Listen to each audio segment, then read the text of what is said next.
আগামী জাতীয় সংসদ নির্বাচনের দিনক্ষণ এবং বিভিন্ন প্রাতিষ্ঠানিক সংস্কার নিয়ে নানা আলোচনা ও বিতর্কের মধ্যে ইসলামী আন্দোলনের আমিরের সঙ্গে বৈঠক হলো বিএনপির মহাসচিবের।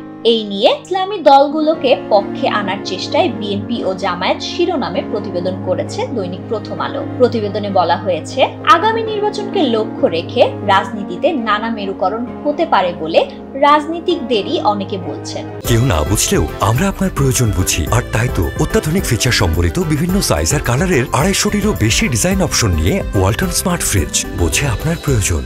এখনো নির্বাচনের সুনির্দিষ্ট সময় ঘোষণা করা না হলেও রাজনৈতিক দলগুলোর নির্বাচনমুখী তৎপরতা দৃশ্যমান হচ্ছে। বিএনপি ও জামায়াতে ইসলামের পক্ষ থেকে ইসলামী দলগুলোকে কাছে টানার চেষ্টা দেখা যাচ্ছে। ইসলামী আন্দোলনের আমিরের সঙ্গে বৈঠকের কয়েকদিন আগে খেলাফতে মজলিসের সঙ্গেও বৈঠক করেছে বিএনপি। সোমবার দুপুরে বিএনপির মহাসচিব মির্জা ফখরুল ইসলাম আলমগীর রাজধানীর পুরানো পল্টনে ইসলামী আন্দোলনের কেন্দ্রীয় কার্যালয়ে গিয়ে ইসলামী আন্দোলনের আমির ও চরমনায়ের পীর সৈয়দ মোহাম্মদ রেজাউল করিমের সঙ্গে সাক্ষাৎ করেন। মির্জা ফখরুল সেখানে জোহরের নামাজ পড়েন এবং চরমনায়ের পীরের সঙ্গে মধ্যাহ্নভোজে অংশ নেন। এ সময় বিএনপির ভাইস চেয়ারম্যান বরকতুল্লাহ তার সঙ্গে ছিলেন।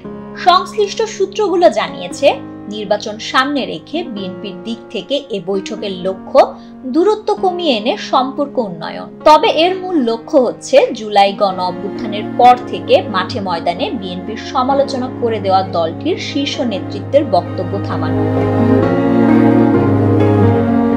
বৈঠকে জামায়াতে ইসলামীর প্রসঙ্গও এসেছে।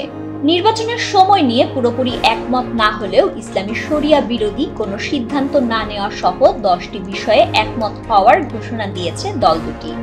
বৈঠক শেষে বিএনপি ও ইসলামী আন্দোলনের নেতাদের ঘোষণায় দুই দলের মধ্যে দূরত্ব কমানোর ইঙ্গিত পাওয়া গেছে। গত 5 আগস্ট ছাত্র জনতার অভ্যুত্থানের পর সংস্কার ও নির্বাচন সহ বিভিন্ন বিষয়ে বিএনপির সঙ্গে যে কয়টি রাজনৈতিক দলের মতবিরোধ সামনে আসে, এর মধ্যে জামায়াতে ইসলামী ও ইসলামী আন্দোলন অন্যতম। এর মধ্যে আওয়ামী লীগের পতনের পর বিভিন্ন স্থানে দখল চাঁদাবাজি নিয়ে জামায়াতের পাশাপাশি বিএনপিকে লক্ষ্য করে বক্তব্য রেখে আসছিলেন ইসলামী আন্দোলনের আমির সৈয়দ মোহাম্মদ রেজাউল করিম ও জ্যেষ্ঠ নায়েবে আমির সৈয়দ মোহাম্মদ ফয়জুল করিম।